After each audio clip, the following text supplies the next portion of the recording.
Hey, this is Rick Kaselj, injury specialist from exercisesforinjuries.com. In this video, I wanted to go through what to do about elbow pain from weightlifting. Now, I'll end up giving you the number one exercise that you should do at the end of this video, but what I wanted to kind of talk about is, before we get to that exercise, some key things to do in order to help with elbow pain, when it comes to elbow pain from weightlifting. The first one ends up being using it when you need it.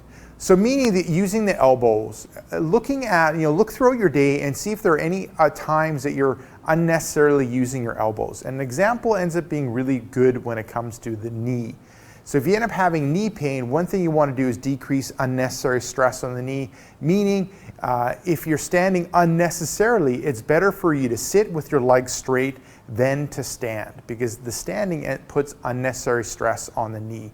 And if you can decrease that stress, it gives more time for the knee to recover.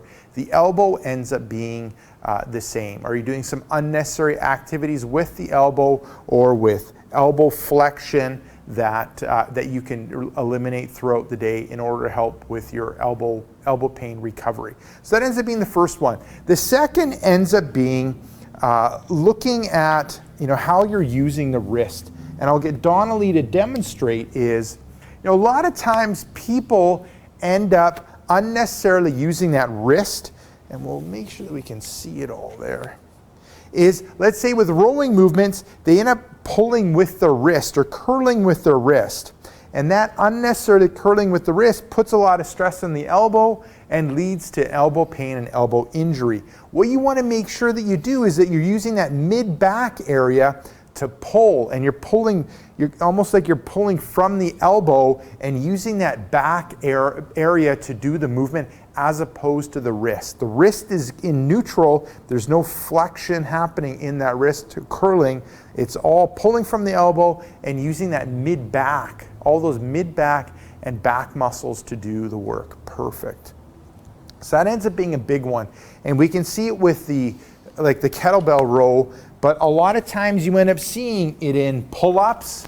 When you're doing pull-ups, a lot of times people will curl at the end in order to help themselves up, and that puts unnecessary stress on the elbow. Another one ends up being like barbell rows. That unnecessary curl ends up putting stress on that elbow. So we want to try to really work on that wrist being in neutral. Now, looking at kind of the third thing to do is mix up your tools. So if all you do is barbell work or heavily to barbell work, try to mix it up with barbell work and dumbbell work, kettlebell work, machine work, body weight. So try to mix things up so your elbow gets a chance to recover from the workout that you've done before. And then lastly, the fourth thing that you can end up doing if you end up getting elbow pain from weightlifting is the self-massage exercise. So Donnelly is going to demonstrate. So you look throughout the belly of your muscle and you're looking for sensitive areas. And when you find a sensitive area, you're going to press into it. You're going to hold it for a second or two until it relaxes, then you're going to move to the next area. So two areas you're going to focus in on: the outer part of your elbow or forearm, and then you're going to work on the inner part. There we go, from the elbow through this area. Now, it's most common one area will be more sensitive for you than another, so the medial part or the lateral part. But I would encourage you to end up doing both parts. And when it comes to sets, reps, and time, 1 set on each side, 5 repetitions, meaning looking for 5 sensitive points.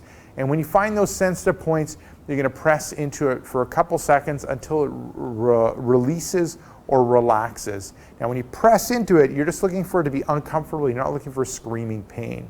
Now, if you don't have the finger strength or the thumb strength to do it, you can end up utilizing a ball, like a tennis ball, golf ball, racket ball, lacrosse ball, end up working well. And then you can roll it through that outer part, and then you can also look for those sensitive areas. Now, if you don't have the strength for that, you can press the ball up against the wall in order to get a deeper massage. But we're looking at the outer part of the forearm, and then we can also end up doing the inner part of the forearm as well. Perfect, there you go. Give those 4 things a go if you have elbow pain from weightlifting.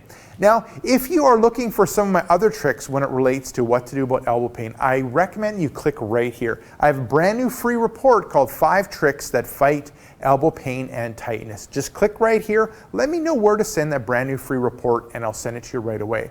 Now, if you're watching this video on a mobile device, tablet, head down below into the description, click the first link, which will end up being exercisesforinjuries.com/elbows. Let me know where to send that brand new free report and I'll send it to you right away.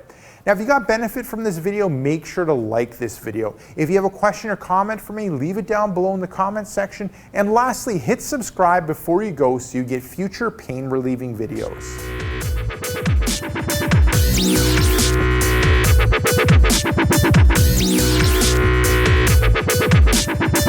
Yeah.